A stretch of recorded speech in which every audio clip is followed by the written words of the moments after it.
noite, irmãos. Motivo de alegria poder estar aqui nesta noite. A gente nunca sabe qual será o próximo, né? Mas Deus tem nos concedido essa oportunidade e aqui estamos. A expulsão dele é a nossa obrigação, até porque nós fazemos parte de uma família e ele nos orienta justamente a isso. Quanto mais buscá-lo, em primeiro lugar, mais seremos bem-sucedidos, né? E nesta quarta-feira, quando estava estudando o assunto, eu me lembrei da quarta-feira, que geralmente o irmão Rafael, quando tem que fazer oração, ele faz parte do poder. Realmente é onde nós compartilhamos nossas alegrias, né? As bênçãos que recebemos, até mesmo às vezes as provas que temos, mas no momento que a gente compartilha, a gente sabe que não fica sozinho. Aliás, muito antes de fazer isso, a gente sabe que nunca está só, porque Deus está sempre ao nosso lado. Jesus caminhava por diversos lugares e pessoas em diferentes situações o procuravam para receber dele aquela palavra que fortalecia sua vida, preenchia seu coração e os ajudava a abrir os olhos para o mundo por vir. Foi essa a ação de Jesus aqui, em atender as necessidades de todos, até porque foi para isso que ele veio. Mas felicidade para aqueles que o acompanhavam. E aliás, a multidão cada vez mais aumentava, na proporção que muitas pessoas recebiam milagres, seja de cura dessa ou daquela situação. E lá se vai Jesus no caminho de Betsaida, e no meio do caminho, não é? Ele encontra um homem que nascera cego. Nasceu cego, viveu cego, andava como cego. Imagina a quantidade de tempo, ou a situação daquele homem, desde a sua infância até chegar a uma determinada idade, naquela situação. Hoje nós vemos até mesmo as pessoas cegas terem a oportunidade na sociedade, né? E eles se sentem mais à vontade, são mais abraçados, né? Mas na época passada não, no passado era problema. Ele estava sempre ali mendigando à beira do caminho. Não sabia ele que a alegria maior estava para acontecer na sua vida com um personagem que estava se aproximando dele. Não sabia. De longe ele escuta agora a multidão falar, você sabe que onde tem muita gente, como é um problema, né? Mas Jesus caminhava e as pessoas seguindo ele, e agora aquele homem, à beira do caminho, estava esperando que Jesus passasse. Seria aquele momento da sua grande felicidade? Bom, São João 9, São João capítulo 9, vamos na minha Bíblia.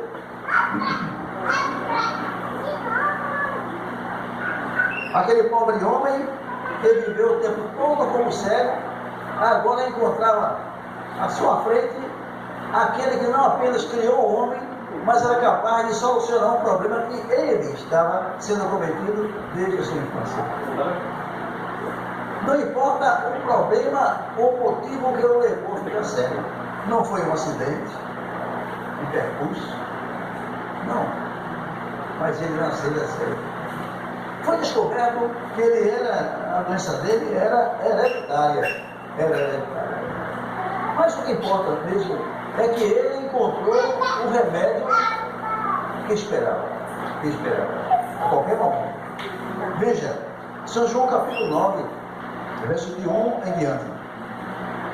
Caminhando Jesus, viu um homem cego de nascença. E os seus discípulos perguntaram: Mestre, quem pecou? Este ou seus pais, para que nascesse cego?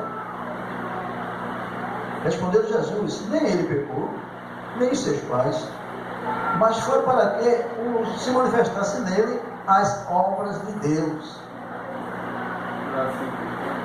É necessário que façamos as obras daquele que me enviou, enquanto é dia. A noite vem quando ninguém mais pode trabalhar. Enquanto estou no mundo, disse Jesus, eu sou a luz do mundo. Dito isto, cuspiu na terra e, tendo feito o lodo com a saliva, aplicou-lhe aos olhos do cego, outros olhos do cego, dizendo-lhe: Pai, lava-te no tanque de Siloé, que quer dizer enviado. Ele foi, lavou-se e voltou vendo. Então os vizinhos, os que antes o conhecia de vista como mendigo, perguntaram: Não é este o que estava assentado perto de nós? Uns diziam: É ele. Outros: Não, mas se parece com ele. Ele mesmo, porém, dizia: Sou eu.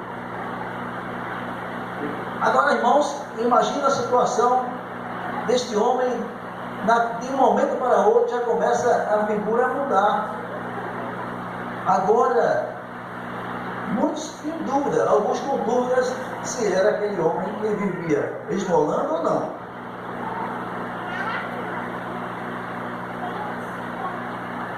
Porque Jesus precisou fazer lama para curar aquele cego.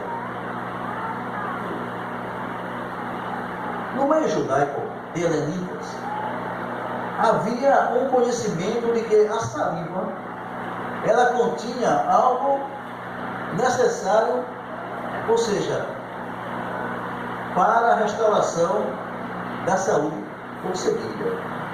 Era conhecido no meio.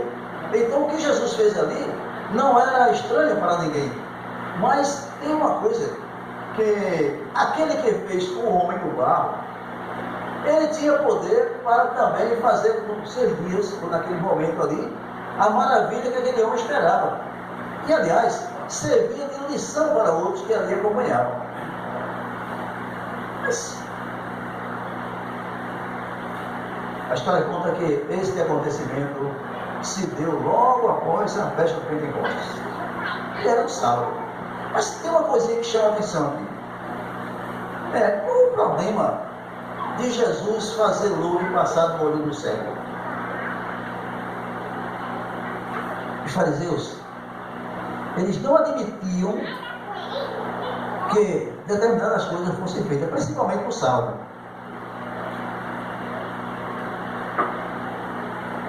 Então, veja só, eles defendiam o princípio: você pode untar, mas fazer outros movimentos não.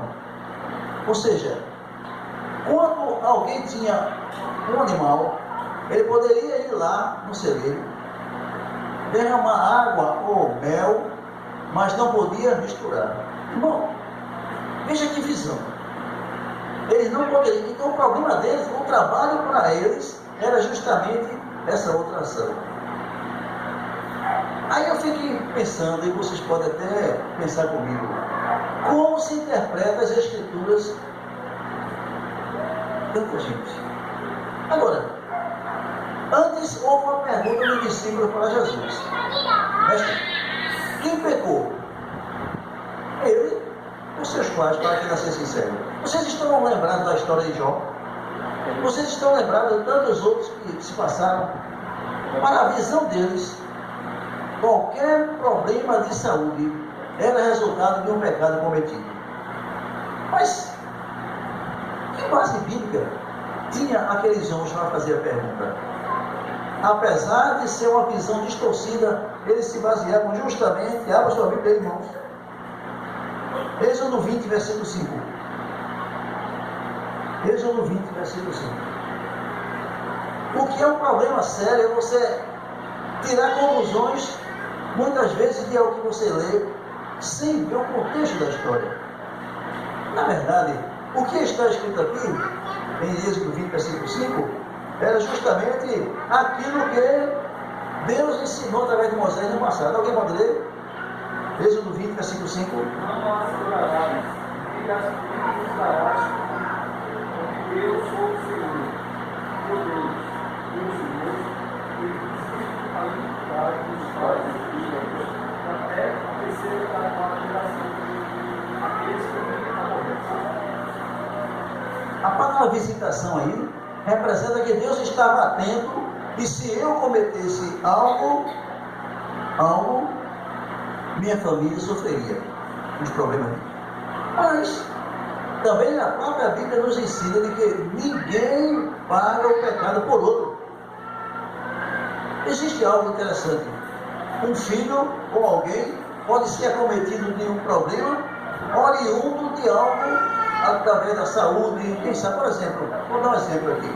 Pessoas que vivem nas drogas, pessoas que bebem demais, pessoas que não têm cuidado com a saúde. A tendência natural é que seu filho também herde alguma coisa, mas não. Ele não cometeu pecado. Ele foi resultado de algo errado que foi feito no passado. É diferente. Quando Deus fala aqui, é para mim. Ele visita, ou seja, eu estou de olho aberto em toda a sua geração. Esse visitar representa também um acompanhamento geral de toda a minha família. Mas não significa que o meu filho sofra uma enfermidade por causa do meu pecado. A Bíblia diz que cada um pagará pelo que faz. Então veja, o milagre da cura ocorreu no dia de sábado, João, não precisa você ler, João 9, versículo 14. Provavelmente no sábado seguinte à festa do tabernáculo. A cegueira proveniente de várias causas, especialmente do tracoma, ainda é comum no Oriente. Vários milagres são mencionados nos evangelhos, mas somente este é dito que a doença era congênita, ou seja, hereditária.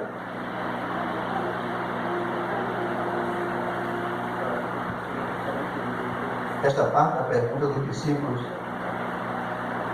não queria dizer que aquele homem era cego por causa do pecado que seu pai cometeu, sua mãe cometeu, sua família cometeu. Aí a gente fica olhando como as interpretações são feitas muitas vezes de uma mensagem bíblica e você tira conclusões. É necessário que todas as coisas sejam estudadas de acordo com o contexto. Naquele momento que Jesus estava fazendo aquele trabalho ali, ele estava nada mais nada menos mostrando duas coisas interessantes ali. Primeiro, nós vemos que aquela cura se deu de dois motivos, duas oportunidades. Ou seja, primeiro, ele untou os olhos do cego, que não é este, mas o outro cego, Jericó. E veja que na primeira vez ele estava agora, não discernia as coisas direito. Quando Jesus perguntou, você está vendo? Ele disse, vejam os homens como árvores. Ele não estava discernindo. Mas agora vem a questão do barro, que foi colocado na segunda parte da cura. Aí ele agora lavou e voltou.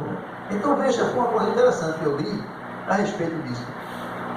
Então, além que Jesus fala, ou que Deus falou, que visitaria as gerações, era resultado de pecados que ambas pessoas também cometiam. Por exemplo, hoje, o que podemos dizer hoje? Quantas pessoas enfermas?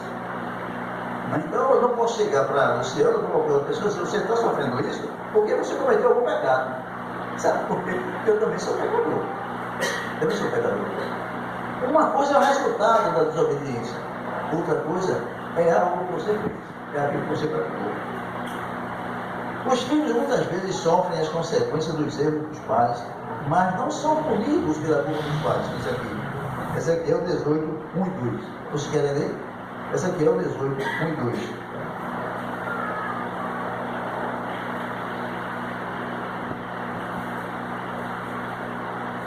Os filhos sofrem consequências que diz a sua Bíblia em Ezequiel 18, 1 e 2. Veio a mim a palavra do Senhor, dizendo, vós que acerta da terra de Israel, proferis os povos com a prescrição correta. Sim, os pais, como embora, mesmo de nós. E os filhos que votaram, não é isso? É isso. Então olha só, vamos voltar à Bíblia e ver o seguinte: por que os israelitas foram para a Babilônia? Foram levados cativos. De um modo geral, eles cometeram erros. Estavam desobedecendo a Deus e ali foi a espécie de Deus mostrar através da Nabucodonosor, não é? Ou seja, penalizá-los para que eles reconhecessem. Mas havia uma promessa. Eles iam para lá, mas Deus o traria de volta à sua terra. Muitas vezes, queridos, nós passamos por dificuldades. E uma das coisas que é preciso verificar é se esse problema que nós estamos enfrentando, ou que eu estou enfrentando, ele é originário de ato que eu cometi, ou é uma prova que eu estou passando.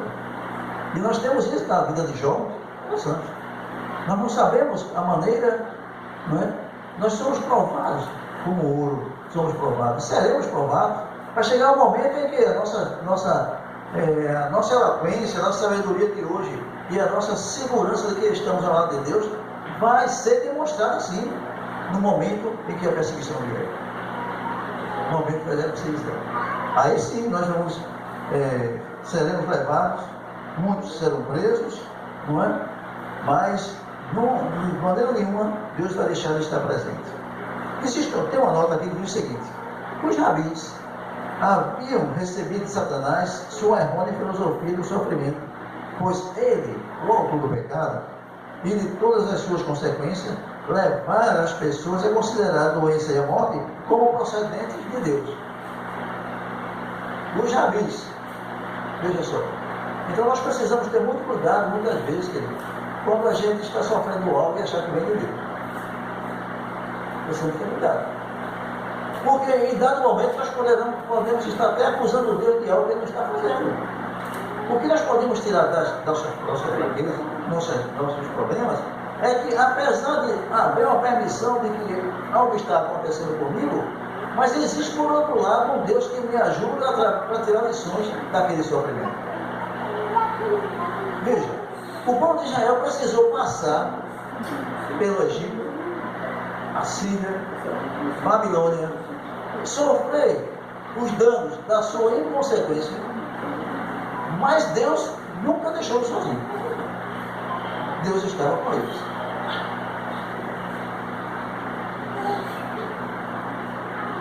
Não haviam entendido a lição que o livro de Jó diz aqui. Arbitrariamente, Jó estava sofrendo a consequência de algo que ele não sabia, ele não conhecia, mas ele foi alvo. Então, eu e você podemos também ser alvo de uma situação dessa. Satanás poderá trazer para mim algo para que a minha fé seja demonstrada. Perseverança ou não depende muito da minha preparação.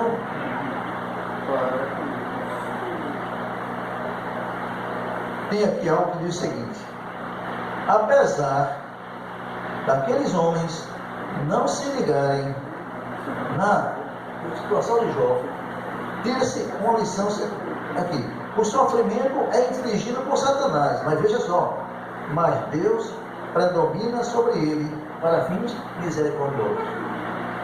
Aconteceu com Jó. Passou aquele problema todinho e no final a vitória veio. Seus filhos e tudo que ele possuía veio agora de uma maneira espetacular. Os filhos eram mais bonitos, tudo era melhor. Mas precisou ele passar por aquela prova. Não que ele merecesse aquilo ali, mas ele foi alvo de provação. Deus estava olhando para ele, como olha para mim e para você, e verifica se eu e você temos condições ou não. E poderemos ser provados, e de acordo com a fé que possuímos, poderemos chegar à conclusão.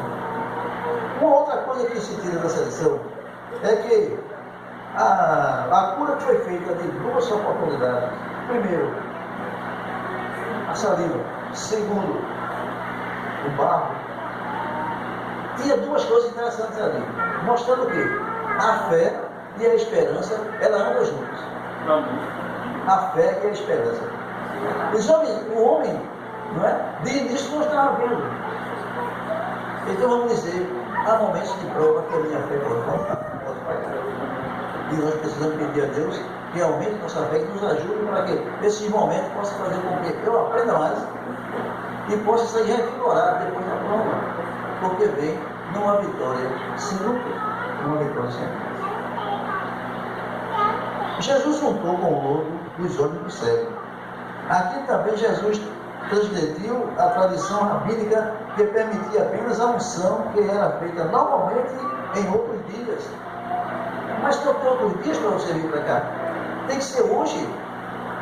Queridos, o problema é que o sábado também é dia de libertação. Amém. E naquele momento ali, Jesus mostrou justamente isso. Aquele homem estava sendo afligido por uma enfermidade desde a sua nascença, desde que nasceu. Mas agora chegou o momento de que ele teria uma nova oportunidade na vida.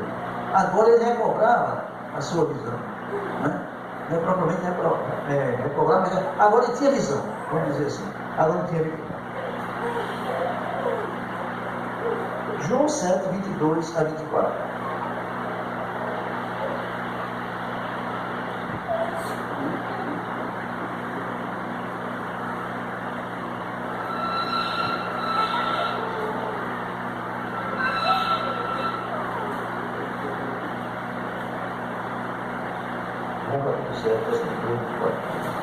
Isso aqui é minha Bíblia.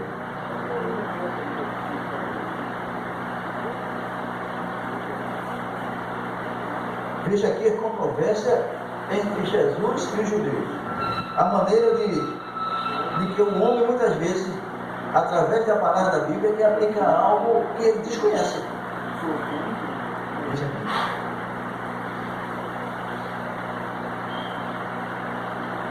Diz aqui o seguinte: pelo motivo de que Moisés deu a circuncisão, se vê que ela não vem dele, mas dos patriarcas, no sábado circuncidais um homem. Era ação sacerdotal, então não era pecado. O sacerdote poderia fazer isso. E por que agora curar um cego era pecado? Se a circuncisão também era um trabalho executado pelos sacerdotes. Continuando. E se o homem pode ser circuncidado em dia de sábado, para que a lei de Moisés não seja violada, veja, porque vós indagais ou indignais contra mim pelo fato de eu ter curado no sábado um homem. Por quê? Não julgueis segundo a aparência, e sim pela sua reta justiça. Eram líderes que precisavam da aliança aberta. Então, olha, precisamos ter muito cuidado nas nossas situações. Aqui eles estavam seguindo aquilo que eles achavam melhor. Então eu posso querer proteger, criar inúmeros fatos para proteger algo. Era o que eles fizeram. Criaram uma série de coisas para proteger a lei, que nem eles mesmos cumpriram. Era essa a tradição. Veja aqui a questão, aqui o problema. Jesus poderia apontar o olho para o cego, mas no momento em que ele fez o olho e passou, ele pecou, segundo a visão deles. Controvérsias. Os judeus supostos defensores da lei entendiam de forma totalmente errada a intenção e o propósito do sábado. Veja, não compreendiam que era dia santificado para o bem físico, mental e espiritual do ser humano. Mas eram homens que estudavam, eram homens que pregavam, que ensinavam.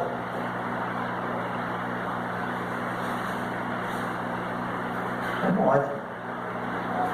No livro A Luz da Vida, ela diz o seguinte: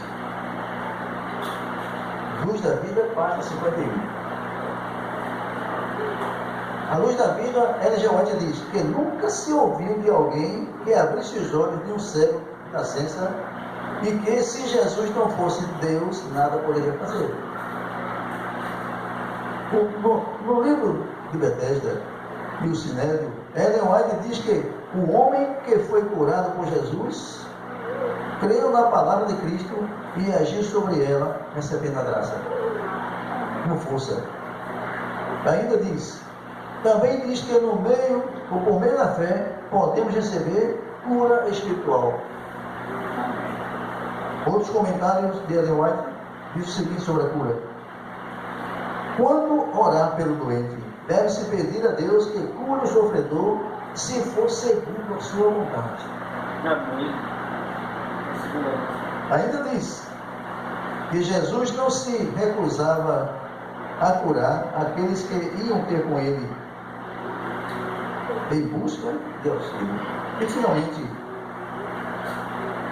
Ellen G. White diz que a luz da verdade é uma revelação progressiva, semelhante à luz da aurora, que vai brilhando mais e mais até se tornar dia perfeito. Imagina agora, irmãos, vamos ficar no lugar daquele homem, antes cego, apenas ouvia, nada via. Ouvia, mas não via. E agora ele teve o privilégio de ver. E quem foi a pessoa que ele viu primeiro? O próprio Jesus. Que bênção, que bênção. Jesus abre os olhos de todo cego que precisa aprender dele o verdadeiro sistema de vida para alcançar o melhor. Muitas pessoas hoje estão cegas espiritualmente, mas há momentos em que são levados para que sejam curados. Conclusão: a santificação do salvo nunca teve o propósito de impedir obras necessárias à misericórdia. Em harmonia com a energia criativa que ele começa ou comemora em Gênesis 2, 1 a 3. Curar o homem doente não era uma quebra da divina lei do sábado. Ao condenarem o Senhor por essa suposta quebra, os judeus mostraram sua ignorância acerca da lei que eles vinham professar. Zelar por um princípio, zelar por algo que você recebeu e que você crê que o levará para um mundo melhor. Zelar. Esse zelo não está apenas na minha aparência, mas na minha palavra, nas minhas ações. É necessário que Deus seja glorificado na vida de todos aqueles que recebem a sua mensagem. Se antes eu era cego, hoje nós temos os olhos abertos. E nós somos considerados assim. Quanto mais aprendemos da palavra de Deus, mais nossos olhos são abertos para as coisas que nos cercam. E ainda mais nos coloca na situação de acreditar que, apesar de todo o caminho tortuoso que a gente vê à nossa frente, existirá no final do túnel uma luz. Ele nos garante uma vida eterna amanhã. Amém? Amém. Amém.